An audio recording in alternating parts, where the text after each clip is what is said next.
Ahí va. Ahí se ve y se escucha bien, ¿no? Perfecto. Bueno, inicio la grabación. ¿Ven, no? La pantalla.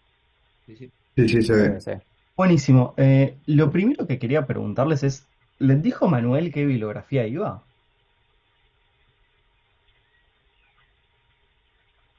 A ver, en la última clase vimos Hume, más o menos lo que veníamos viendo, y también empezamos con Malthus.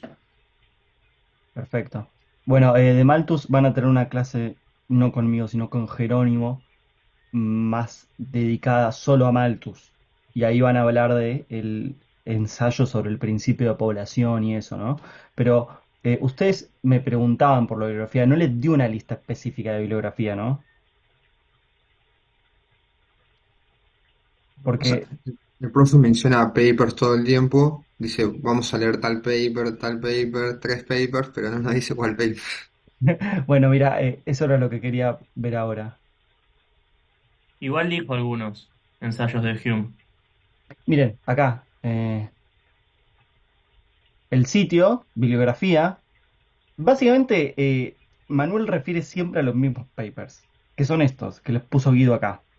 Por ejemplo, por ahí ya se los mencioné, yo algunos también ya los mencioné como bibliografía, ¿no?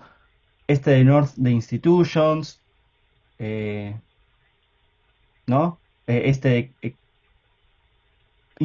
Constitutions and Commitment, este es bastante como importante, por algún motivo le gusta bastante a Manuel, así que yo le prestaría atención a ese paper.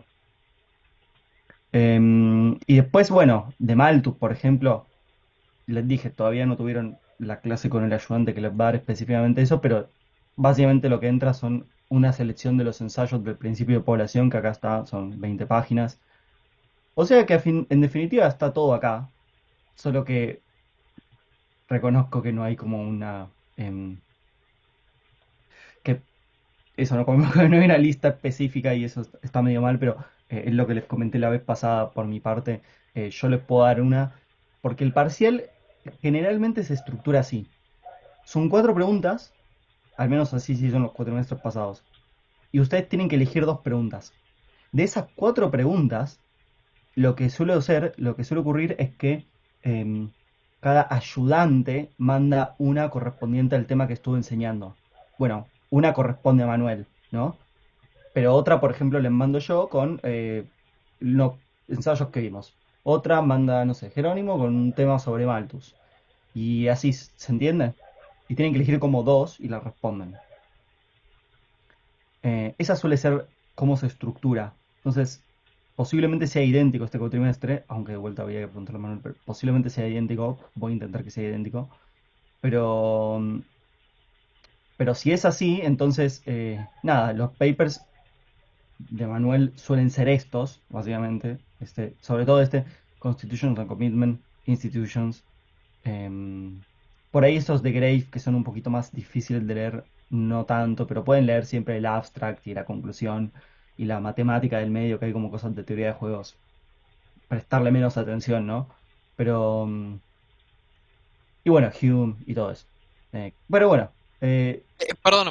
sí, Una pregunta. El que dijiste que este es importante, pero es medio raro. ¿Cuál era el de Grey? estos de Grave son Sí. importantes, pero si no recuerdo mal, tienen como partes un poquito más difíciles de leer por ahí, que son como de teoría de juegos, matemáticas, hace modelitos matemáticos un poco más formales, en alguno de estos, no me acuerdo si o, en, o no son los que pienso. Pero lo que me refería es, si ves eso, no le des bola, o sea, no es tan... obviamente nadie te va a evaluar un modelo formal, es simplemente como que conozcan la Está bien. idea.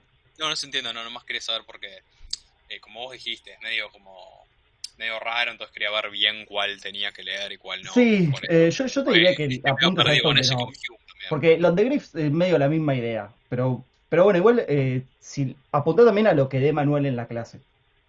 Pero bueno, eso por mi parte les mencioné que la estructura del parcial es esa, entonces como que por ahí lo óptimo para ustedes, no, no sé, conduzcanse como quieran, pero a veces lo que uno hace es como elegir temas, qué sé yo. En fin. Bueno, entonces hay que seguir hablando de esto de Hume y ahora les prometí que íbamos a ver los ensayos políticos y económicos y eso vamos a hacer. Entonces, em, esos ensayos, que la lista específica está al final del PPT, como la vez pasada, son unos ensayos que publicó en 1758 y que fueron como muy famosos, mucho más leídos que el Tratado de la Naturaleza Humana, del que leyeron toda esa parte. Bueno, estos ensayos fueron mucho más exitosos, más populares. De hecho, Hume decía del tratado que nació muerto en la prensa, o sea, como que nadie lo leía. Y por eso publicó otros dos libros que llaman Investigaciones sobre el conocimiento humano e Investigaciones sobre la moral, donde como que explica y baja a tierra sus ideas. Y también estos ensayos, que de vuelta eran los más populares, se leían mucho en Francia y en Gran Bretaña, y son de filosofía política, teoría económica y cosas así. Entonces, el primero que habría que ver es este del comercio. Son todos cortos, ¿sí? O sea, ponerle que le damos tres ensayos, pero los ensayos tienen 7 páginas, 5 páginas. Del origen del gobierno tiene 2 páginas. Bueno, entonces, ¿de qué se trata este ensayo del comercio? Básicamente lo que hace en sus ensayos económicos es permanentemente polemizar con el mercantilismo.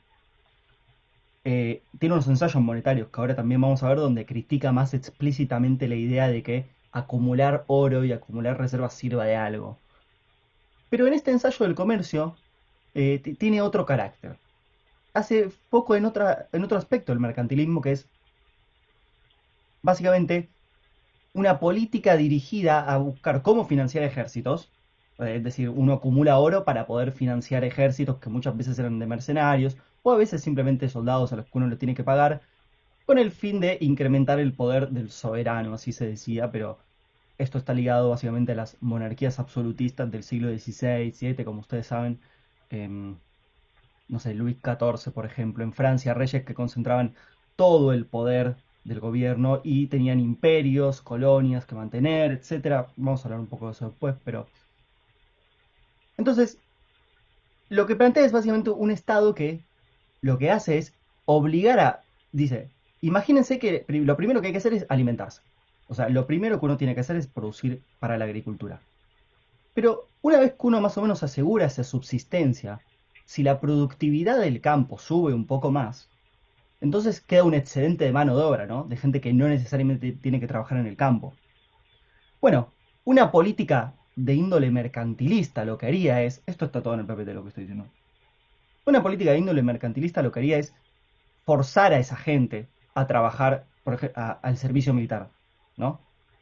O por ejemplo, otra política mercantilista prohibiría la importación de artículos de lujo innecesarios. Había en el siglo XVIII una gran polémica por los bienes de lujo.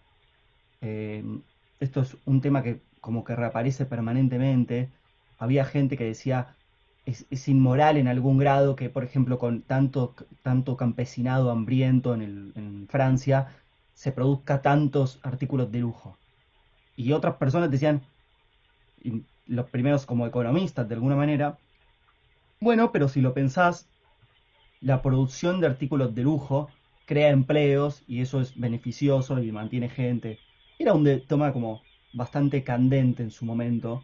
De hecho, ese libro de Bernard Mandeville, La fábula de las abejas, habla un poco de eso, seguro Manuel se los comentó, como que gira un poco en torno a ese tema.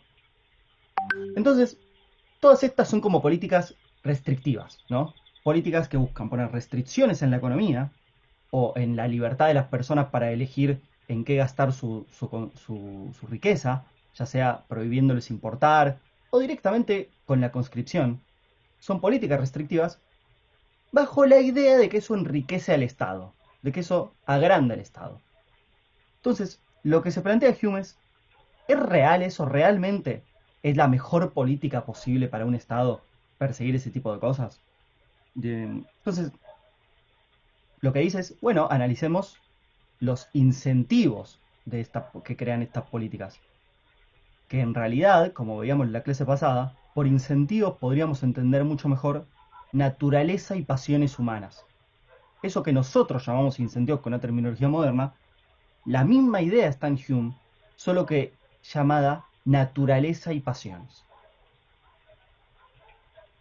Entonces dice, porque empieza, si leen el ensayo van a ver que empieza con toda una discusión de que en los estados antiguos, como, no sé, Esparta, la población se dedicaba toda al ejército, a la guerra.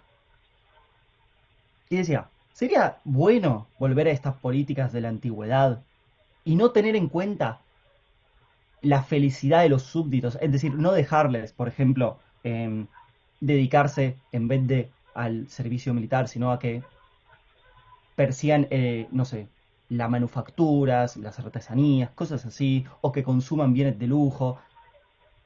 ¿Se entiende lo que estoy diciendo? O sea, en medio concreto lo dice, pero el argumento se puede generalizar. O sea, lo que está tratando de decir básicamente es... bueno, eso. Vamos a ver. Entonces dice, mi respuesta es que seguir esas políticas de la antigüedad es imposible, porque son contrarias al curso natural de las cosas, o sea, a la naturaleza humana. Entonces ahí hace, en 2 o 3 páginas, plantea, bueno, ¿qué ocurre si la mano de obra agraria, excedente, ¿no? Porque de vuelta, planteamos una situación en la cual la productividad de la agricultura subió lo suficiente como para que haya una mano de obra excedente. O sea, un excedente de personas que pueden ser mantenidas por otras que trabajan en el campo. Bueno, ¿qué pasa si las movilizamos para servir en el ejército como ocurría en las antiguas repúblicas? Y no les permitimos, en cambio, por ejemplo, que, no sé, naturalmente vayan a la industria o a las manufacturas o lo que sea. Dice, el resultado de estas políticas restrictivas, etcétera, es que toda la sociedad se empobrece. También el soberano. Entonces, de alguna manera, lo que dice Hume al final es, si vos querés hacer mejores políticas, si vos querés de hecho enriquecer al Estado, la mejor política es la que da más libertad al individuo.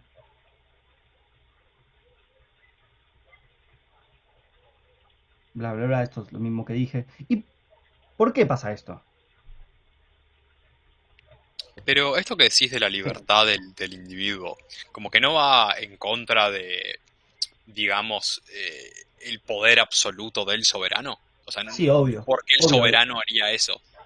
Bueno, justamente lo interesante es esto. Por supuesto que todo esto va en contra del poder absoluto, porque no lo tengo que decir, Hume es un autor eminentemente liberal y un tópico, un hilo común del liberalismo, ponerle una cota, un límite al poder absoluto de los reyes. Pero eso ya estaba, ponerle, no sé, en John Locke, eso no era muy novedoso. Pero, ¿cómo argumentaba John Locke contra el poder absoluto de los reyes? Diciendo, bueno, yo tengo un derecho natural, que viene antes de tu decreto, de ley, de lo que quieras. Ese derecho natural me lo dio Dios. Entonces, la argumentación de Locke estaba muy mezclada con nociones de libertad, y etcétera, pero con la cristiandad también, con el protestantismo y cosas así. Pero que Hume está siendo un poco más ingenioso, si así lo querés. En este sentido, te recomiendo un libro de...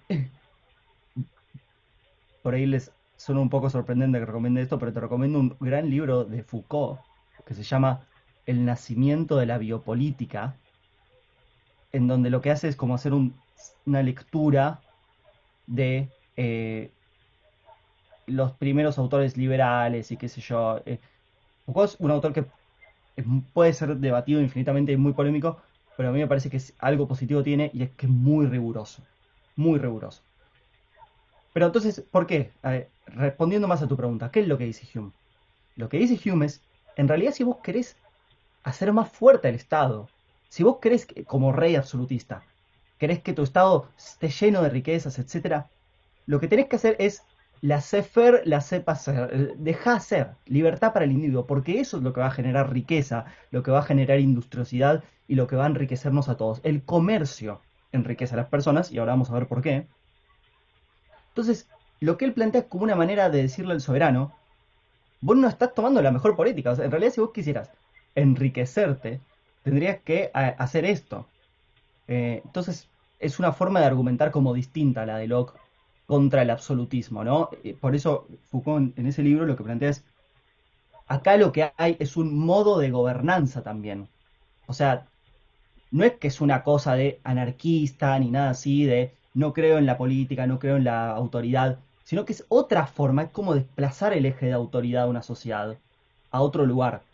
Pero esto es como un debate más complejo. No sé si eso te ayudó de algo Sí, o sí, no. sí. Sí, sí, no, no, está bueno, está bueno. Bueno, entonces, ¿por qué pasa esto? Bueno, es obvio por qué pasa. Básicamente lo que dice es... A ver dónde está.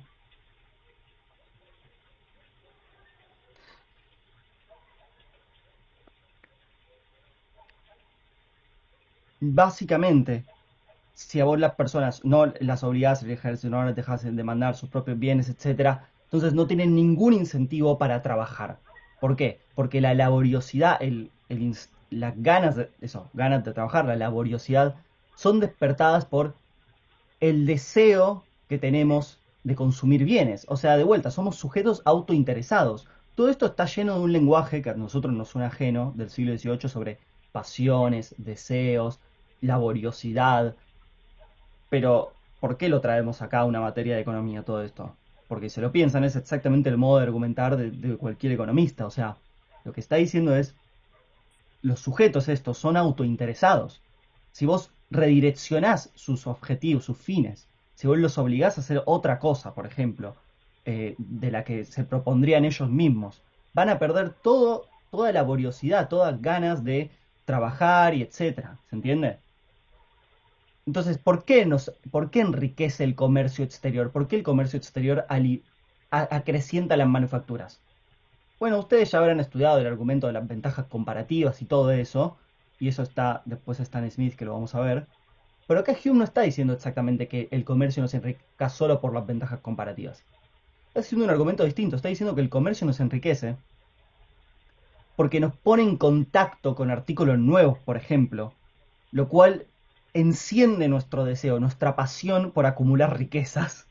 Y en esa pasión por acumular riquezas, producimos más, trabajamos más, y la sociedad entera se hace más rica. Entonces, una famosa frase de Mandeville, de este chabón que escribió el libro este, La fábula de las abejas, era em, los vicios privados, cosas que la moral por ahí de esa época hubiera condenado como la búsqueda de riqueza individual, generan beneficios públicos. O sea, mejoran a toda la sociedad. Y básicamente eso es lo que está argumentando Hume acá. Eso dice, por ejemplo, lo dice explícitamente, dice, la gente llega a conocer los placeres del lujo y los beneficios del comercio. Y una vez que se ha despertado su sentido de lo delicado y su laboriosidad, ello les lleva a mejoras en todos los ramos, bla, bla, bla. Y esta es quizás la principal ventaja que se deriva del comercio con extranjeros. Saca a la gente de la indolencia. Y al facilitar a la parte más alegre y opulenta del país del lujo, suscita en ellos el deseo de un modo de vida más espléndido. Es decir, se instiga la laboriosidad. Hay toda una mecánica de Hume que es básicamente como una mecánica de intereses, de pasiones, que tiene que ver con la naturaleza humana, con lo que él creía era la naturaleza humana. Entonces, yo no sé qué tanto esta explicación le suena convincente. A mí suena muy raro hoy en día, ¿no? Hablar de todo esto, em, pero bueno, en fin. Entonces,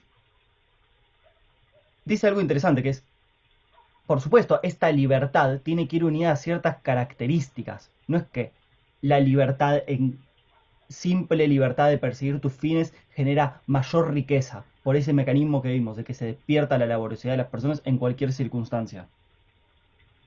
¿Por qué? Porque la gente tiene que tener un beneficio en proporción a sus gastos y riesgos, ¿no?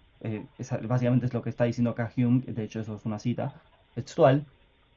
Entonces, si hay circunstancias externas que no tienen que ver con la política de los gobiernos, pero que les impiden disfrutar sus beneficios, no hay, o circunstancias de mucha abundancia, no hay ningún incentivo a trabajar tampoco. Entonces, pero la conclusión del artículo es bastante simple, es la mejor política para un rey, para un soberano, es permitirle disfrutar de sus beneficios a los individuos, es decir, dejarlos ser. Una política liberal y no una expropiatoria es lo que acrecienta la riqueza de toda la sociedad y del reino en su consecuencia. básicamente le dice a los reyes no se peguen un tiro en el pie siendo expropiatorios, porque entonces, bueno, no va a haber van a matar el incentivo para producir riqueza, que es una idea como que todos tenemos de sentido común. Bueno, ya saben, si tienen alguna pregunta, alguna observación o acotación pueden hacerla, pero sigo. Al final del ensayo dice algo interesante, para que no crean que todo esto es tan cuadrado y obvio, y para que vean que este modo de pensar, porque lo que yo quiero ilustrar de vuelta, que no sé si logro ilustrarlo, es un modo de pensar, no tanto ideas en concreto. Ahora vamos a ver las ideas monetarias y económicas y son un poco más, por ahí, estimulantes para ustedes. Pero lo que quiero acentuar es un modo de pensar.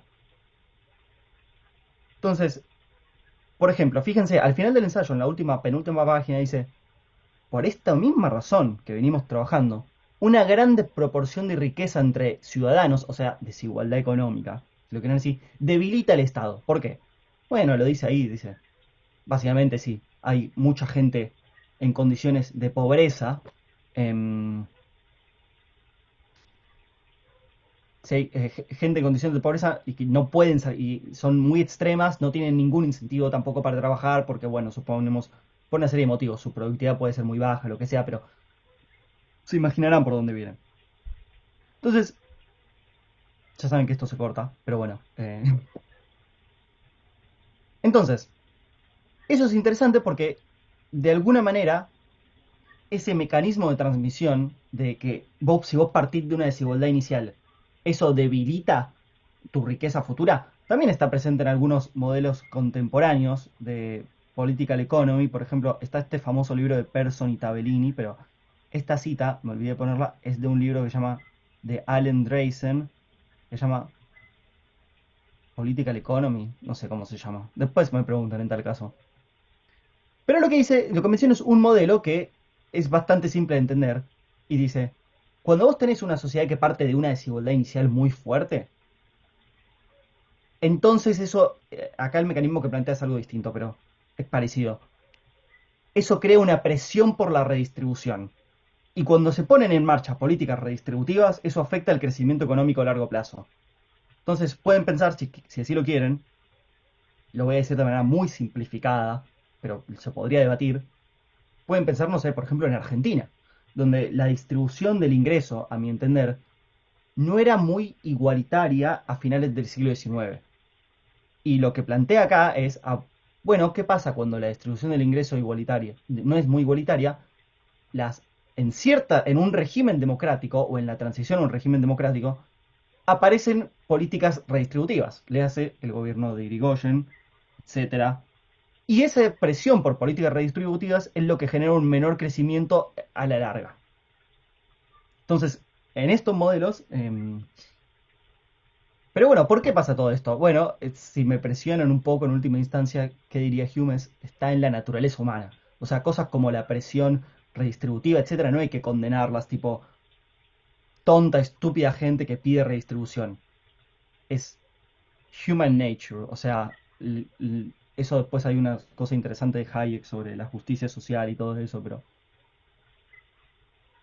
Bueno, otra cuestión interesante que al final comenta es una de la geografía. Dice un típico argumento del siglo XVIII, en el que dice: bueno, ¿qué pasa? En lugares como Francia, Italia, España, el suelo es tan bondadoso, es tan productivo, que tampoco hay incentivo a mayor laboriosidad, porque produciendo poco uno ya tiene un montón. Bueno, este argumento les sonará súper primitivo, pero acá no los puedo abrir ahora, pero les dejo dos links de cosas que me llamaron la atención.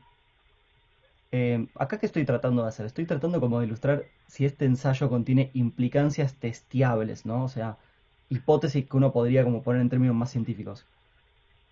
Bueno, es interesante porque acá les dejé un link a una entrevista en la que entrevistan a Acemoglu, un economista estadounidense llamado Tyler Cowen, y Cowen le pregunta a Acemoglu: che, el R cuadrado entre países estar cerca del trópico y ser pobre, o sea, países que están cerca del trópico y son pobres, es altísimo.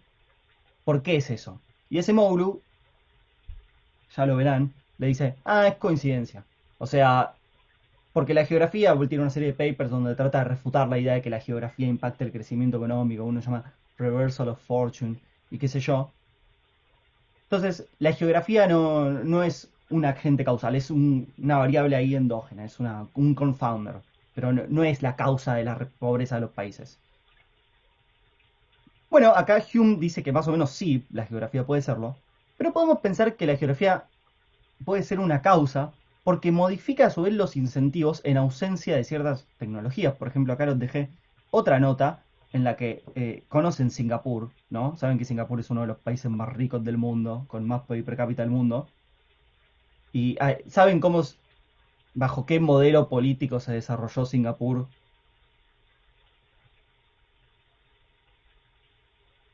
Ah, sí, lo del aire acondicionado, decís. Sí, es eso. Sí, vos lo habías visto, ¿no? Em, No, no sé, la verdad. Me acuerdo haberlo leído en algún lado. Bueno, le preguntan a Lee Kuan Yew, que fue el dictador de Singapur durante un par de varias décadas. eh, Le preguntan cuál fue el invento más, no sé qué le preguntan, no me acuerdo, pero lo que él dice el chabón es, a nosotros nos ayudó mucho la invención del aire acondicionado, porque básicamente la gente no puede trabajar con esas condiciones climáticas, no se puede trabajar la mayor parte del día, es imposible. Entonces, como es imposible trabajar, un gran cambio fue poner aires acondicionados en los lugares estatales, lo dice acá en este enlace que les dejé. Eso incrementó muchísimo la productividad de los trabajadores, etcétera. Entonces, solo lo traía como curiosidad, pero a cuenta de que me parece a mí que hay como demasiado de prestigio em, de factores como geográficos para analizar procesos como el crecimiento económico y que nada, todo se reduce demasiado simplísticamente a reglas no expropiatorias, pero por ahí sea un poco más complejo y yo creo que Hume creía que era un poco más complejo que simplemente no tener reglas expropiatorias. Hay muchos mecanismos causales operando a la vez. Pero bueno, entonces, otra cosa que, por supuesto, la implicancia testeable más grande de este ensayo es que las políticas expropiatorias reducen el crecimiento económico.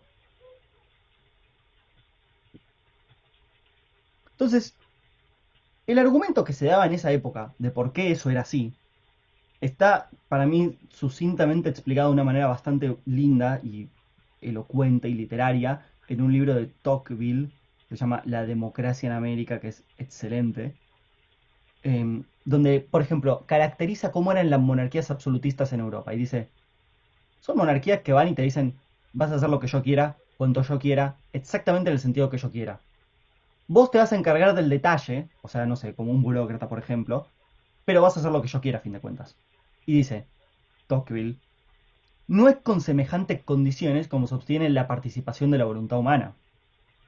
O sea, se requiere libertad en la iniciativa, responsabilidad en los actos, porque está hecho el ser humano de una manera tal que prefiere permanecer inmóvil a ir sin independencia a una meta que desconoce.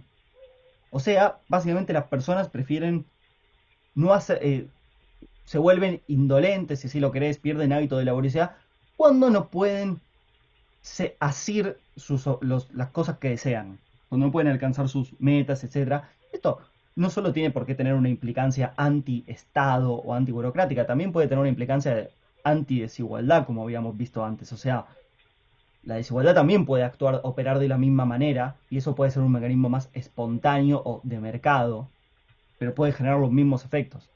Entonces, en ese libro, que es brillante, Tocqueville estudia cómo funciona Estados Unidos en su época, 1820, algo así, y dice, lo que ves en Estados Unidos es, lo que él encuentra es la imagen de la vida, llena de accidentes, pero también de movimientos y esfuerzos, que es de la vida, es decir, de individuos en la búsqueda de su felicidad, como dice el principio de la Constitución americana, etcétera, proponiéndose sus fines, alcanzándolos, etcétera, pero en libertad. Pero bueno, eso me pareció interesante, pero más o menos es lo mismo que estaba argumentando Hume en el ensayo.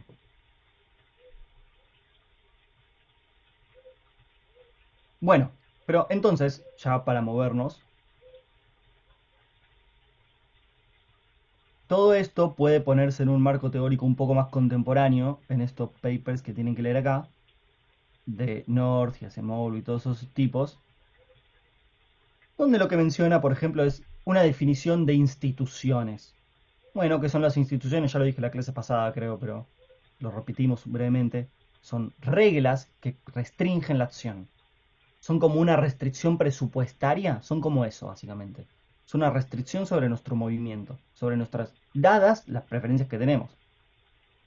Entonces, ¿por qué importan las instituciones? Y lo dice en este paper del 92, ese Transaction Cost. Las instituciones importan porque determinan el conjunto de costos de transacción de la economía. ¿Qué son los costos de transacción? Los costos implicados en cada transacción. Por ejemplo, pueden ser los costos de transporte, pero también hay otros.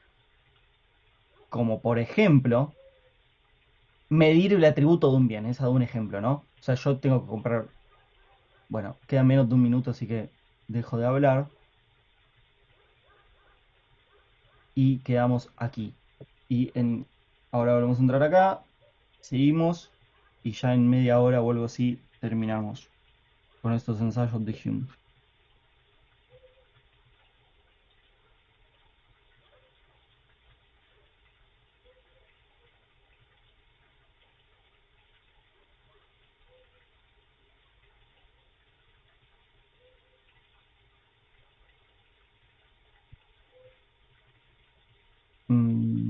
Me sorprende que no termine.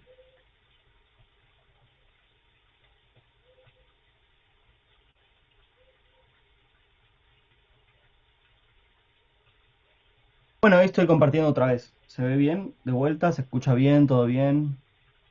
Sí, sí, todo bien. Muy bienísimo, gracias.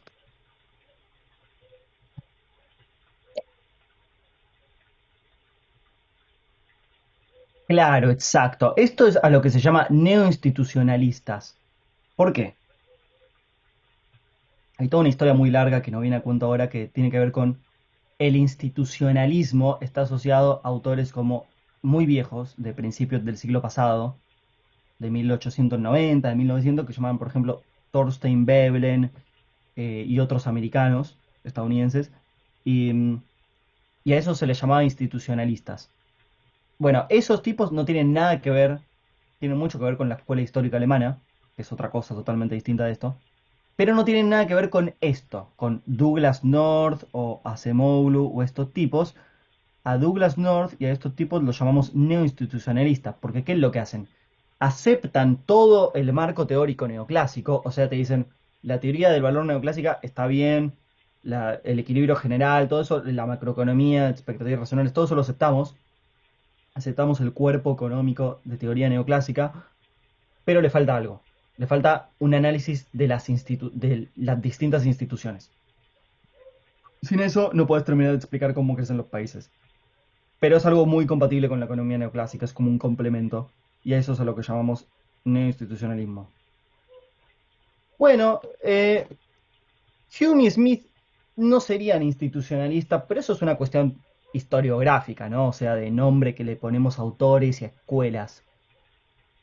Simplemente porque se le llama institucionalistas a, a Thorstein Veblen y a, no sé, por ejemplo, incluso Marx puede ir dentro de esa categoría. Y como eso no tiene mucho que ver con Hume y Smith, ni con Douglas North, etc., no parece apropiado llamarle a Hume y Smith institucionalistas, pero es una cuestión meramente historiográfica, de nombre que le ponemos a escuelas y a personitas. Pero a fin de cuentas, lo que importa son las ideas, ¿no? Y las ideas de Hume y Smith son mucho más parecidas a las ideas de estos tipos que a las ideas de Thorstein Veblen, que no vamos a ver, es una cosa como muy aparte. Pero está bien. No, de nada. Entonces, ¿qué es un costo de transacción? No sé si lo terminé de explicar del todo la vez pasada.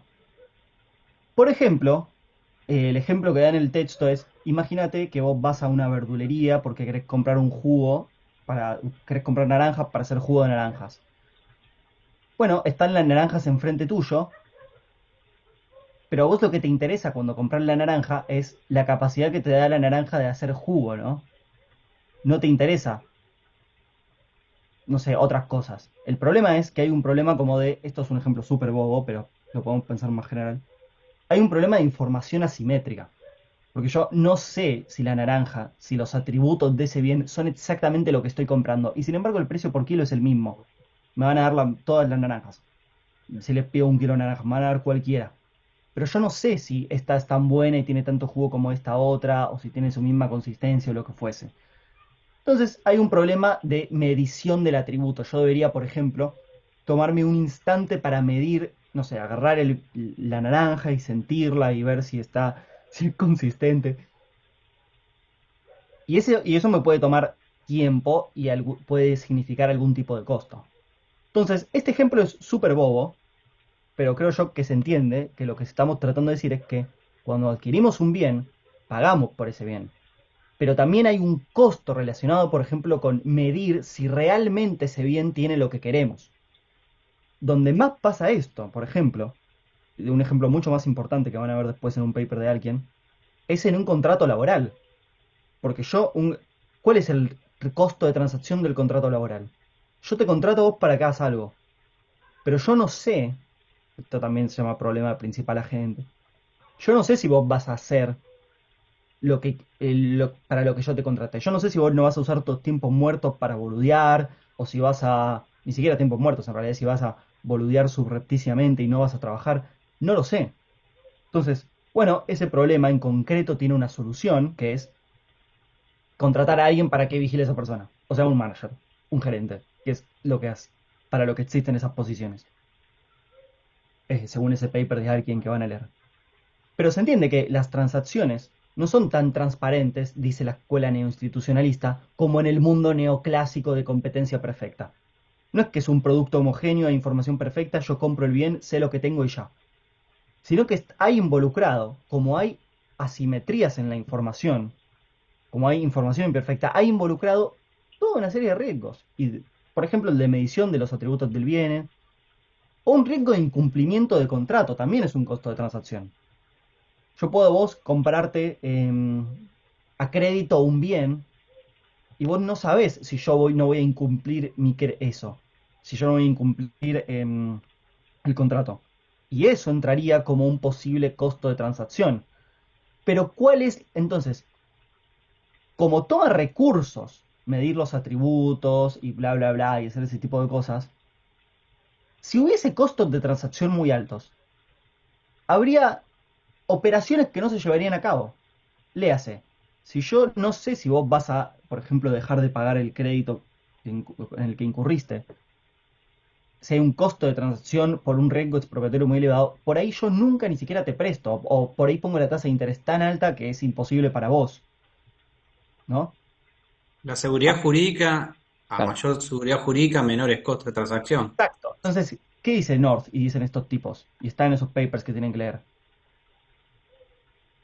Se desarrollan para solucionar esos problemas ciertas instituciones. Léase un sistema judicial imparcial.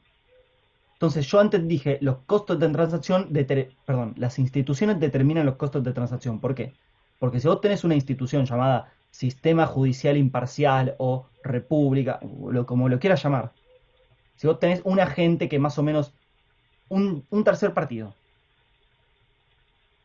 entonces ese costo de transacción va a ser reducido, porque yo sé que si vos no me pagás, puedo ir con ese tipo y decirle, che, no me pagó, traigo evidencia, y en un par de meses se resuelve la cuestión y por ahí te van y te expropian algo vos para pagarme la deuda y todo eso, ¿no? Entonces,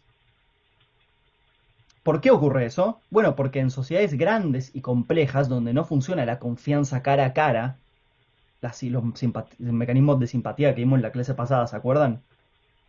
En una sociedad de ese tipo, vos tendrías intrínsecamente costos de transacción muy altos. Porque hay un incentivo fuerte a desviarse de los contratos. ¿Por qué? Porque la interacción no es repetida. Entonces, como la interacción no es repetida, es una sociedad grande, etcétera, y hay un incentivo de desviarse del contrato, necesitas algo que reduzca los costos de transacción, porque de otra forma va a haber un montón de operaciones en la economía que no van a darse. Y lo que dice North en todos sus papers es, cuando vos tenés las buenas instituciones, las que reducen los costos de transacción, las que funcionan más o menos bien, entonces no ocurre esa pérdida de eficiencia, o sea, Pueden pensarlo en un mercado sencillo, ¿no? Tenés un mercado y simplemente va a haber operaciones que no se van a llevar a cabo. Va a haber una pérdida de eficiencia. Va a haber operaciones que no se van a llevar a cabo si el costo de transacción es muy alto. Entonces, en otro paper que les dije que a Manuel le interesa bastante y luego suele hacer bastante hincapié, que es ese que les dije Constitutions and Commitment de North y Vengas, argumenta, a mi juicio de manera un poco simplista, pero léanlo y saquen las conclusiones ustedes, y sépanlo para el parcial, eso es más importante aún. Argumenta que podría ser esta la causa del desarrollo económico de Europa Occidental, particularmente de Inglaterra. La causa podría ser que Inglaterra, por motivos medio contingentes históricamente, que tienen que ver con luchas civiles muy fuertes y qué sé yo, desarrolló buenas instituciones, le hace un sistema judicial imparcial. Y esas buenas instituciones son las que permitieron que se desarrollara un sistema financiero bueno, incluso antes de la revolución industrial y todo eso, lo argumenta en el paper. ¿Se entiende todo esto? Sí, sí. También Sí, entra en juego un clarísimo. poco ahí, Manu hizo mucho hincapié en eso también, la credibilidad que tenés vos, ¿no? O sea, a nivel Exacto. país, por ejemplo, poniendo el ejemplo de Argentina, nosotros no tenemos credibilidad frente a los acreedores y en ese caso no nos van a prestar, por ejemplo. Sí, exacto, pero es lo mismo, claro. Sí, sí, es lo mismo, porque credibilidad, ¿a qué refiere? Bueno, eso lo podemos ver ahora, podría tener que ver con, eh, podríamos interpretar credibilidad como confianza. Y la confianza podría emerger como el equilibrio de un juego repetido, ¿no? O sea, donde si la interacción se repite demasiado, entonces yo tengo un incentivo fuerte a básicamente no desviarme del acuerdo. Sí, Em, exacto. bueno, Él le puse un ejemplo también ahí de los dos vecinos que tienen incentivos a hacer un pozo, que si un vecino no hace el pozo, bueno, el otro también tiene incentivo a no hacerlo y así. son todas las mismas ideas, como verás. Solo que estos tipos, North y Vengas, las usan para leer la historia económica y para en concreto, ese es todo el proyecto de los neoinstitucionalistas, o sea, Semoglu, North, bla, bla, bla, Grave, todo su proyecto es decir, esto puede explicar por qué algunos países son desarrollados y otros no. Bueno, entonces, bueno, sigamos. Otros ensayos de Hume que tienen que leer tienen que ver con el dinero y con el interés y son como ensayos más sobre que van más ya a atacar el núcleo de la idea mercantilista de que los países deben acumular oro y metales preciosos. Entonces, obviamente, Hume parte de la observación de sentido común de que el dinero, por supuesto que no es riqueza en sí mismo, sino que es una representación de la riqueza, obviamente, pero no tiene valor en sí mismo. Entonces, si eso es así, se pregunta, ¿cuáles son los efectos de una política de acumulación de metales preciosos? O sea, de superávit sistemáticos de metales preciosos. O podrías pensarlo de superávit sistemáticos de reservas en dólares, qué sé yo. Porque bueno, si vos compras dólares tenés que dar pesos a cambio y eso es emitir pesos de cierto modo, excepto que lo esterilicen después y todo eso, pero en fin. Entonces, acá lo que va a hacer Hume es como desarrollar una teoría cuantitativa del dinero muy elemental, pero que tiene algunas complejidades interesantes, y un famoso efecto de Hume-Cantillon, que era otro economista de la época. Entonces se pregunta, ¿cuál es el efecto de expandir la cantidad de dinero? Acumular oro. ¿Qué es una expansión de la cantidad de dinero? Bueno, tiene por un lado efectos domésticos y efectos externos, y los analiza en ensayos diferentes. En el primer ensayo que vamos a ver, que es el que analiza los efectos domésticos, ahí desarrolla una teoría cuantitativa del dinero, o sea que el nivel de precios está determinado por la cantidad de dinero, ahora vamos a ver, bastante elemental, y está esta cuestión del efecto de Hume-Cantillon. Y en el segundo ensayo, donde analiza los efectos externos, o sea, entre dos países, postula algo que, si leen historia económica, parece todo el tiempo mencionado, que es el famoso mecanismo flujo-especie, se le llama, que supuestamente gobernaba los superávits y los déficits comerciales con el patrón oro. Pero bueno, ahora lo vamos a ver. Entonces, empecemos con los efectos internos. Bueno, acá hay una distinción interesante, que es que todos sabemos, se crea dinero y la gente, suponete que la demanda de dinero es estable, como después va a suponer el monetarismo. Suponete que la demanda de dinero es estable. Bueno, si vos, perdón, si la demanda de dinero es estable y vos ponés más dinero en el bolsillo de la gente, van a ir a demandar bienes, porque no necesitan tantos saldos reales. Cuando vayan a demandar bienes, aunque no lo quieran, terminarán subiendo los precios. Por lo tanto, si la demanda de dinero es estable, un shock de dinero genera suba de precios. Ese es el argumento básicamente del monetarismo. Pero acá Hume se detiene y hace como una lectura un poco más sutil. Dice, si se expande el dinero, la cantidad de dinero, el primer efecto que hay en realidad es que mejora el poder de compra de los primeros que reciben el dinero. Que no sé quiénes son, pueden ser proveedores del Estado a los que les tenga que pagar, o empleados públicos a los que les tenga que pagar, para lo cual el Estado emitió. No se sabe, pero básicamente los primeros en recibir el dinero, los que ven ese aumento de M cuando P todavía no cambió, se ven beneficiados en términos reales, o sea, pueden adquirir más bienes, no es que el efecto del cambio de dinero es neutral. Entonces, dice, inicialmente la expansión de la cantidad de dinero no está repartida entre muchas manos, no se reparte en forma igualitaria, sino que está guardada en las arcas de unas pocas personas que inmediatamente tratan de utilizar ese dinero en provecho propio. Y esto, dice Hume, es el motivo por el cual la expansión de dinero tiene efectos reales. Porque hay un mismatch como temporal ahí, donde la gente que primero recibe el dinero sale a gastarlo, los precios todavía no aumentaron, por lo tanto, ¿qué pasa? Puede haber una suba de la producción de los empresarios, y a su vez hay gente que se enriqueció en el medio, etc. Ahora vamos a hablar un poco de eso. Entonces, lo que dice es, pero a medida que el dinero circula por la economía y se emplean todos los factores disponibles, todos estos mecanismos que ya conocen, el exceso de oferta de trabajo comienza a elevar los salarios y el exceso de demanda de bienes eleva los precios. Todo esto en una página lo explica detalladamente, pero es el mecanismo que ustedes imaginarán. Entonces, en el largo plazo, por supuesto que expandir dinero, expandir la cantidad de dinero, acumular oro o emitir pesos o lo que sea, no te hace más rico, sino que es neutral. Es decir, no tiene efectos reales, sino que se traslada a una suba de precios.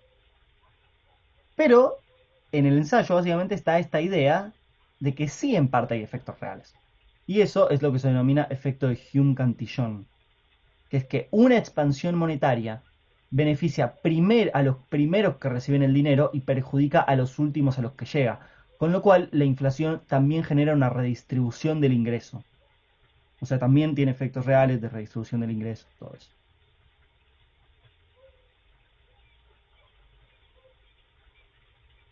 Perdón, ¿cómo dijo eso del efecto Hume-Cantillon?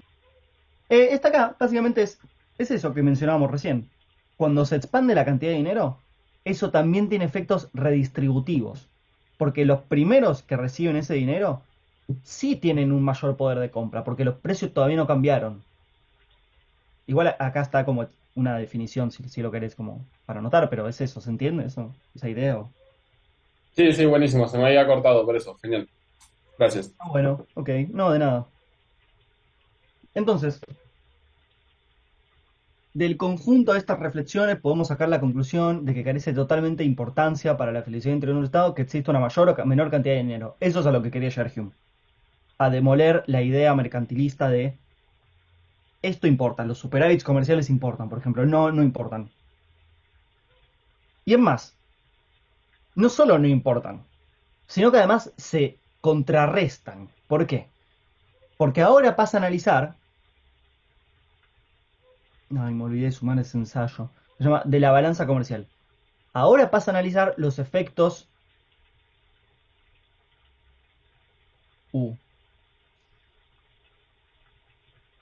Bueno, a ver, vamos con esto primero. Ahora pasa a analizar los efectos externos de una expansión monetaria. O sea, ¿qué pasa entre dos países? Uno tiene superávit comercial, el otro tiene déficit. Entonces, dice, ¿Se puede realmente mantener un superávit comercial permanente? Vos podés estar todo el tiempo con superávit comercial de estoy acumulando un montón de oro, bla, bla, que era el fin de las políticas mercantilistas, generar superávit comerciales. Dice, imaginemos esta situación.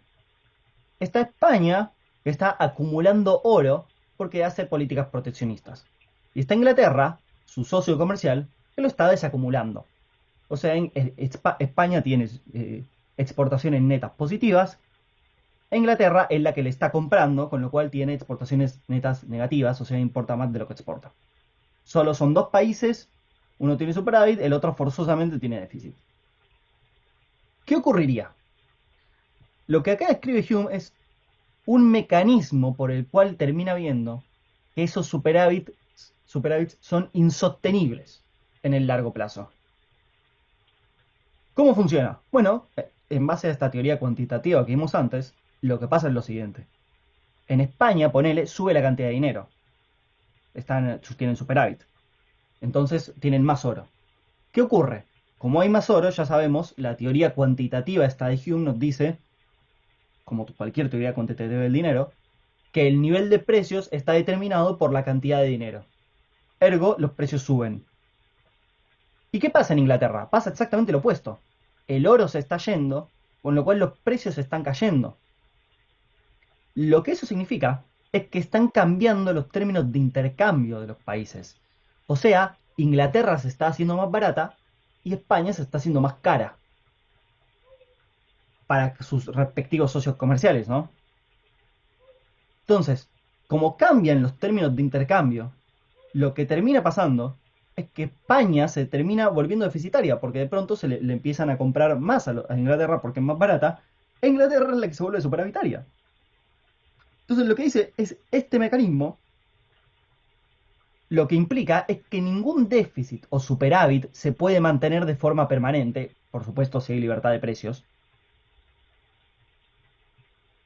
porque el oro fluye de España hacia Inglaterra hasta que el nivel de precios se iguala. Y a eso es a lo que se le llama mecanismo flujo-especie, en el que la gente creía mucho mientras rigió el patrón oro en el mundo, pero se deriva como un corolario de su teoría cuantitativa, ¿no? ¿Esto se entendió? Sí, sí. Bueno, entonces ahora, perdonen el desorden, pero déjenme volver un poco al primer ensayo del dinero que estábamos hablando.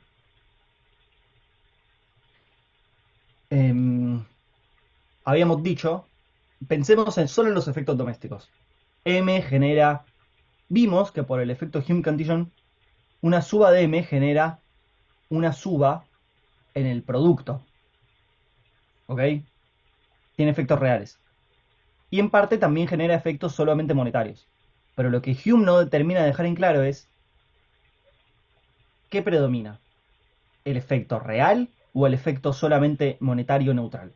En términos reales. ¿Es expansivo o es puramente neutral? ¿En qué proporciones en tal caso? ¿Y cuándo? ¿Cómo? Eso no está del todo, no lo dice. Y es interesante porque acá les dejé para que lean, que igual tienen que leer, lo puse en la bibliografía obligatoria, un ensayo de Robert Lucas, que es su presentación de Nobel. Van a ver que la presentación, que tiene 20 páginas, qué sé yo, hay una parte en la que tiene un modelo matemático y todo eso. Ignórenlo, no importa.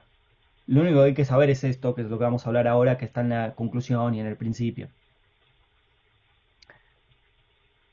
Entonces, acá Lucas cita este ensayo de Hume y lo que dice es lo siguiente. Lo cuestiona. Porque dice, ¿por qué ocurre eso de que el primero en recibir el dinero encuentra todo al mismo precio que antes? ¿Por qué ocurre eso? Que el primero en recibir el dinero ve que los precios todavía no cambiaron y por eso habíamos visto su poder de compra en términos reales es positivo. Dice, si todo el mundo entendiese que los precios últimamente se incrementan, al final de todo, se incrementan en proporción al incremento en dinero, que los precios son proporciones al dinero, un severo problema entendiendo la propagación de información. ¿A qué te referís con eso, Pablo? No sé si querés ahondar. Si tenés micrófono mejor, pero...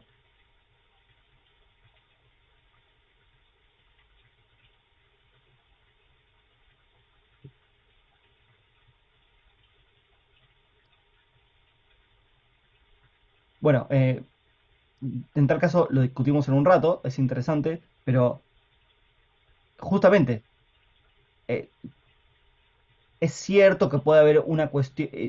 Yo no sé si tiene un problema con la propagación de información. Yo creo que es una idea que está. Por ahí la trata de manera.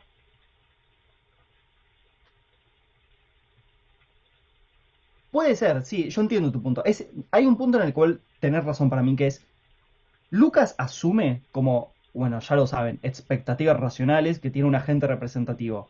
No hay agentes, no hay heterogeneidad en los agentes, en los modelos de Lucas. Entonces, de cierta manera, lo que está asumiendo es el sector privado es uno y en tal caso sabe o no sabe si viene el incremento en dinero, lo vamos a ver, pero no hay heterogeneidad en esa información, entonces no puede haber como este efecto de Hume-Cantillon, ¿no? Bueno, es cierto, porque hay como un solo agente representativo, pero el problema de la información y de su propagación sí le importa. De hecho, es el problema de Lucas en el famoso modelo de las islas. De lo que se trata es un problema de extracción de señal. Pero ahora lo hablamos, eso me parece interesante lo que decís. Ahora lo discutimos. Pero sigamos con esto un segundo. Entonces, Lucas está objetando contra este efecto de Hume-Cantillon de Hume y dice, ¿por qué pasa esto? Bueno, por ahí lo que pasa es que la gente está comprometida por contratos indexados o lo que sea, perdón, contratos de largo plazo, duraderos, a ofrecer bienes al mismo precio, a los precios de ayer. En ese caso, Hume no lo menciona. O pasa que los vendedores son ignorantes del hecho de que el dinero se incrementó y de que una inflación general es inevitable. Sea como sea, no está explicado eso. Entonces, en ese ensayo de Lucas, lo que van a ver es que lo que él plantea es que la solución contemporánea o su solución a ese tema es distinguir entre shocks anticipados y no anticipados. Los shocks completamente anticipados, que por ahí son solo una construcción teórica, no existen y la realidad es un caso mixto, pero teóricamente el shock completamente anticipado no tiene efectos reales.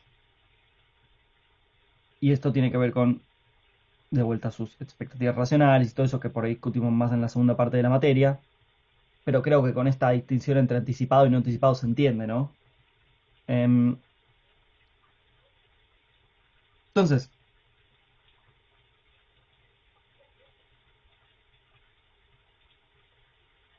bueno, lo mismo que decía recién. Las expansiones monetarias no anticipadas pueden estimular la producción, las no anticipadas no, digo, perdón, las anticipadas no, y eso es el famoso modelo de la cicla que después podemos ver. Pero lo que él menciona es acá Hume, este problema de determinar en qué proporción un shock es real o no, le faltó meter expectativas. Si metía expectativas, entonces, bueno, ahí podía ver que eso nos determina completamente cuándo el shock tiene efectos reales y cuándo no. Un shock en la cantidad de dinero. Y lo que dice el compañero de propagación de la información. No todos tienen la misma capacidad de acceso. Es interesante porque, de alguna manera, eso podría tener mucho más que ver con este ensayo de Hume que con lo de Lucas, ¿no? O sea, si uno pensase agentes heterogéneos que tienen expectativas distintas sobre el futuro, eso podría generar efectos reales cuando comercian entre ellos. En cambio, si uno piensa en un solo agente, bueno, esa agente, eso. Creo que se entiende lo que estoy diciendo, pero bueno. Sí, te escucho, Pablo.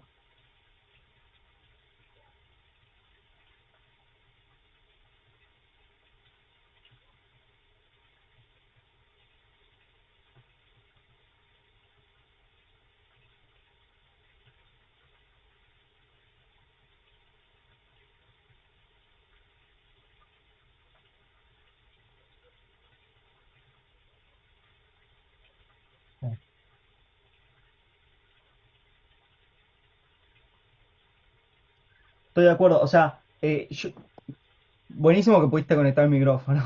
Buenísimo porque los aportes están buenos. Sí, yo creo que eso, o sea, lo que decía recién, yo lo leo de la manera, leo tu comentario de esta manera. Si uno pusiera agentes con expectativas distintas, podría haber efectos redistributivos entre ellos. O sea, los que de alguna manera como que le pegan más, ganan poder de compra o no lo pierden, y los otros lo pierden o no lo ganan, etcétera, ¿no? Pero para eso tiene que tirar un poco el supuesto del agente representativo. Y de alguna manera eso es lo que hacen los modelos de macro más contemporánea, plantean agentes heterogéneos, que pueden tener expectativas racionales, que después vamos a ver exactamente cómo se definen, pero que son distintos. Entonces, en algo difieren, ya sea en cómo forman sus expectativas o lo que sea. Entonces, yo lo leería de esa manera, pero está bueno porque, sea como sea, uno tiene que plantear un mecanismo que explique eso. Va, no sé, habría que primero ver si realmente esto es así, pero me parece a mí que el efecto de este Hume-Cantillon es bastante interesante, empíricamente incluso. Entonces uno tiene que plantear un mecanismo teórico que lo explique. Bueno, Lucas propone uno. Dice, bueno, si vos tenés una economía con un sector privado que tiene un agente representativo, el tema es si puede extraer la señal y distinguir si es anticipado o no anticipado. Pero puede haber otros mecanismos que sean congruentes con esta observación o con esta idea. En tal caso, lo que nosotros discutimos es la idea que, bueno, es interesante. Pero bueno, movámonos un poco y ya vayamos cerrando.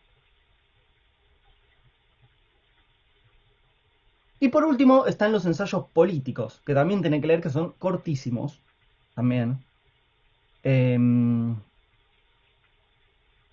Y abrevan un poco sobre esta misma idea en la que traté de hacer hincapié en la clase pasada, que es, dice, la política, Hume, se puede reducir a ciencia. O sea, podemos hacer una ciencia de la política, una ciencia de la sociedad, una ciencia de la economía. ¿Qué necesitamos para hacer una ciencia de la política? Simplemente constatar que hay algo regular y estable. Hay algo que medio que no cambia. Y eso que no cambia, dice, es las pasiones humanas, le hace la naturaleza humana. Y hay algo que también genera cierta regularidad, que son las reglas y las instituciones. Entonces, a partir de esas dos regularidades podemos constituir una ciencia política no menor a la fuerza de la física, qué sé yo. Es decir, podemos hacer predicciones condicionales, porque sabemos que no va a ser totalmente random lo que hagan los humanos, sino que los humanos responden de cierta forma a los cambios en los incentivos. Bueno, Perdón, obviamente, sí. pero ¿podríamos afirmar que las pasiones humanas son regulares y que no varían? Ojo, o sea, lo que está buena la observación, porque hay una sutileza ahí. Las pasiones, la naturaleza humana es una. ¿Qué quiere decir Hume con eso? Que supuestamente él, en el libro 2 del tratado, descubrió cómo se forman las pasiones. Por ejemplo, ¿por qué vos odias? ¿Por qué vos tenés envidia? ¿Por qué vos tenés simpatía, amor? Y bueno, hace como una tipología insoportable de 20 pasiones, qué sé yo. Descubrió por qué los tenés. Y en ese sentido son regulares, son estables, es decir, son la naturaleza humana que no cambia. Pero por supuesto, qué pasión sentís en este momento, etcétera, es sumamente variable. Depende de tu encuentro con las circunstancias externas y eso cambia todo el tiempo. Entonces, o de las reglas que hay en la sociedad, eso cambia también todo el tiempo. O, es decir, son distintas en distintas sociedades. Entonces, lo que él propone para mí es como una diferencia entre una naturaleza humana que es regular y estable, que es como un átomo. Hay que recordar que él está tratando de imitar como a Newton. La naturaleza humana son como los átomos que sin cierta, no sé, por ejemplo, opera, y la ley de gravedad, qué sé yo, es inviolable. Bueno, no me van a hablar de física que hago agua. Pero, sí, sí, más o menos. Acción-reacción, pero también hay creencias, y también hay ideologías, y hay creencias sobre todo. Y eso es una gran diferencia respecto al modelo de Acemoglu y de North. Eso no lo menciono en esto porque para mí es una idea medio abierta todavía, pero yo creo que en Acemoglu y en North sí es muy reactivo todo. Es como estas reglas generan esta reacción, es como muy mecanicista. Pero creo que en Hume no. Creo que Hume está más abierto a las distintas creencias y a cómo las creencias afectan nuestra acción. Pero de vuelta, esas creencias emergen de cierta forma. Bueno, es un debate medio complejo. Pero bueno, eso que vos decías, hay que hacer esa diferencia entre las pasiones, que son estables en el sentido de que todos los humanos tenemos estas pasiones, todos los humanos pueden despertarnos estas pasiones, Pero por supuesto en el mundo real, empíricamente observado, esas pasiones cambian y mutan todo el tiempo sus objetos, cambian las pasiones que tenemos en un momento, etc. Entonces, en este ensayo del origen del gobierno, dice algo interesante, que es, justamente con todo este aparato teórico que venimos viendo, lo que dice es, bueno, ¿por qué existe el Estado? ¿Por qué existe el gobierno? Hay un problema que dice, todos los hombres quisiéramos justicia, paz, etcétera, ¿no? Pero, sin embargo, tenemos una proclividad a desviarnos de lo acordado, a romper los contratos. Bueno, el lenguaje teórico moderno, y esto lo vieron con Manu, lo explica muy claro. Por ejemplo, ¿cuándo tenemos más incentivo a desviarte un contrato? Cuando la interacción no es repetida, ya vimos 20 veces por qué. Cuando el horizonte es finito, o sea, vos sabés que si cagás a la persona, mañana no hay consecuencias, entonces tenés un incentivo a hacerlo. En cambio, si el horizonte es infinito, o sea, la interacción se repite en el tiempo, puede haber una consecuencia y eso puede ser un desincentivo de desviarte. O cuando tu tasa de descuento es muy alta, o sea, cuando vos valoras muy poco el futuro y valoras mucho el presente, entonces tenés un incentivo de desviarte hoy. Y lo que dice es, estas son características inmutables de la naturaleza humana. O sea, nuestra, como decíamos en la clase pasada, generosidad limitada. Entonces, lo que hay que hacer es analizar cómo esas características inmutables de la naturaleza humana entran en contacto con distintas configuraciones de reglas, para ponerlo en lenguaje moderno, con distintas matrices de pagos. Entonces, acá lo dices, todas las personas son conscientes de que necesitamos justicia para mantener la paz y el orden. Sin embargo, resulta imposible hacer que los hombres sigan fielmente y sin desviarse los senderos de la justicia. O sea, tal es la debilidad y perversidad de la naturaleza humana. Lo que ocurre es que los infractores son seducidos a apartarse de sus intereses por tentaciones que pueden ser medio frívolas, pero se desvían aún cuando van en contra de su interés de largo plazo. Y esta debilidad es algo incurable en la naturaleza humana. Entonces, ¿cómo se soluciona eso? Bueno, la solución típica de toda, que da toda la ilustración liberal de esta época es separación de poderes y magistrados independientes.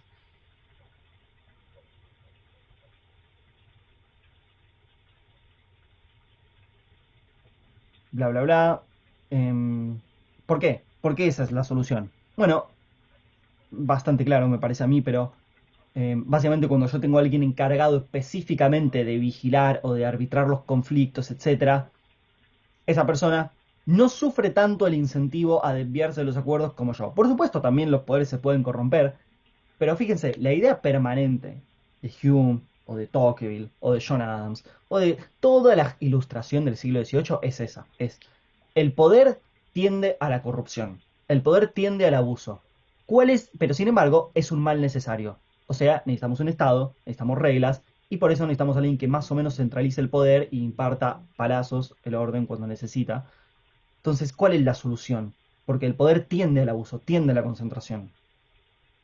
La solución, dicen, es ponerle otro poder que se lo oponga. Es decir, que ese poder, entonces, por disuasión, no tiende a absolutizarse. ¿Por qué una república? ¿Por qué tres cuerpos? ¿Por qué un cuerpo legislativo, un cuerpo ejecutivo y un cuerpo judicial? Por eso mismo, repartir poderes. O alguna vez se preguntaron, por ejemplo, ¿conocen el colegio electoral de Estados Unidos? ¿Saben lo que es? Sí, sí. Vieron que en Estados Unidos pasa una cosa muy loca, que es, esto pasó en 2016, y pasó en el 2000, y pasa, y posiblemente quizás pase este año, donde lo que ocurre es que los presidentes, a veces gana para presidente un tipo que tiene menos votos que su oposición. Por ejemplo, Trump sacó menos votos que Hillary Clinton. Menos personas votaron por Trump que por Hillary Clinton. Pero Trump fue presidente. ¿Por qué? Porque hay algo llamado colegio electoral, donde los estados tienen cierto número de electores. Y por ejemplo, claro, entonces, por ejemplo, en Estados Unidos tenés el estado de Michigan, y Michigan tiene, no sé, 16 electores. ¿Qué pasa en Michigan? Si ganaste por voto popular en Michigan, 51% de las personas que votaban en Michigan te votaron, todos los electores de Michigan, los 16 tipitos que son electores de Michigan, tienen que votarte a vos. Entonces, lo que vos tenés que hacer es simplemente ganar por un voto un par de estados clave como Michigan, Pensilvania o Florida, y ya ganaste. Ganaste la elección. ¿Por qué? Porque lo que importa son los Ojo, votos profe, de que queda los un minuto, electores. Sí, lo sé. Gracias. Pero igual ahora volvemos a entrar porque me queda una cosita y ya los dejo en paz. Em, pero aquí va con esto. Y esa institución suena medio ridícula, de hecho en Argentina existía, y suena medio antidemocrática. Pero lo que hay que recordar es que el fin de esa institución, del colegio electoral, es que sirva como un balance. ¿Un balance a qué? Bueno, un balance, por ejemplo, a que los lugares, no sé, como a que estados como muy poblados como California, sistemáticamente decidan la elección. Está bien, uno puede decirme, bueno, lo que pasa es que sistemáticamente la está decidiendo Michigan, Pensilvania, qué sé yo. Bueno, pero eso es más variable y más inestable y es de alguna manera un poco más representativo de las minorías que si la decidiera solo California. Bueno, entonces, lo que quería decir era simplemente eso, que el colegio electoral o la existencia de algo llamado república, donde hay tres cuerpos de poderes. Por ejemplo, acá hay políticos que han dicho, che, ¿por qué los jueces electorales, los jueces de la Corte Suprema no son votados? Eso es antidemocrático. Sí, es antidemocrático y es precisamente la idea es esa, que no los puedan votar. Esa es la idea. Que haya cosas que, por ejemplo, no están sujetas al 51 a lo que decía el 51%. Porque si así fuera, habría un poder, le hace el de la representación o la voz de la mayoría, que estaría sobre representado. Entonces, ningún poder, ni el de la representación de la mayoría, ni el de que tiene un presidente, ni el que tiene un juez, tiene que tender a sobre representarse, sino que tienen que estar en un equilibrio. Y esa idea de separación de poderes, que es básicamente el núcleo de la filosofía política liberal,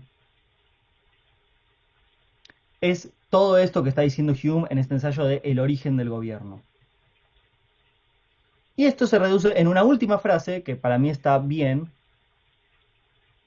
que está de la independencia del Parlamento, donde dice que una máxima política que usan los escritores en ese entonces es que hay que tratar que cuando vos diseñás una constitución o un sistema de gobierno, tenés que suponer que los individuos son bribones, o sea que son todos posibles de corromperse. Aun si eso máxima es falsa, como de hecho lo es, porque no son todos bribones, etc. Pero aun si eso de hecho es falso, tenés que suponer eso. ¿Y por qué diría Hume? Porque tal es la naturaleza humana. Tenemos una proclividad a generosidad limitada, desviarnos de los acuerdos. Entonces, gobierna en consonancia con la naturaleza humana. Ese es como el gran hilo de la ilustración del siglo XVIII y del liberalismo. Que bueno, supongo que lo arrastramos un poco en economía porque, como estamos tratando de ver, todo esto de alguna manera tiene mucho que ver con la teoría económica. Pero bueno, acá están los ensayos que tienen que leer y resúmenle por favor de la balanza comercial. No, yo sé que parecen muchos, pero son todos cortos, ¿eh?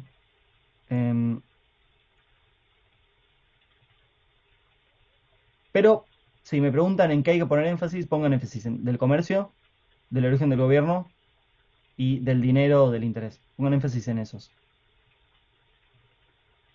Esto de incentivo a vigilar a otro, ¿podría ser el panóptico pero a nivel institucional? Claro, sí, claro. Igual en el famoso panóptico de Foucault, el que vigila a todos no tiene exactamente, no está claro cuáles son sus incentivos. Y de hecho, lo genial del panóptico es que podría no haber nadie vigilando, pero como vos no lo sabés, te autovigilás. Bueno, lo que dice Foucault es ahí, y esto tiene bastante que ver con lo que hablamos antes, es esa historia del panóptico, que era una invención de Jeremy Bentham, refleja de alguna manera un cambio en el modo de gobernanza. Refleja una gobernanza que más inteligentemente trata de desplazarse al nivel individual del individuo que se vigile a sí mismo. Antes que castigos observables, por ejemplo, empieza el libro diciendo, cuando vos antes las monarquías absolutistas torturaban, hacían torturas públicas a los criminales, te quemaban en la hoguera. Bueno, hay una manera más inteligente de gobernar y de vigilar y castigar, que es haciendo que vos te vigiles a vos mismo. Y esa es una manera que está asociada que él asocia Ben también al utilitarismo, pero también tiene que ver con este con esto de Hume. No es lo mismo exactamente, pero tiene que ver, porque es de vuelta un foco en que el individuo, en que a veces es mejor. Bueno, no sé bien cuál sería la relación, es medio dudoso, pero si no te remito a ese libro de Foucault de El nacimiento de la biopolítica, que me parece que está bastante bueno. Em, pero bueno, en fin, ¿alguna pregunta más? Está buena igual. ¿Alguna otra pregunta de lo que sea? No, no. No, Bueno, entonces nos vamos. Gracias por escucharme. Nos vemos. Cualquier cosa me preguntan por mail o lo que sea. Suerte. Buen Dale, fin. gracias, gracias. Nos Santiago. vemos, buen fin de. Vamos, Buen fin de buen fin semana. de. Chao. Buen fin de chau.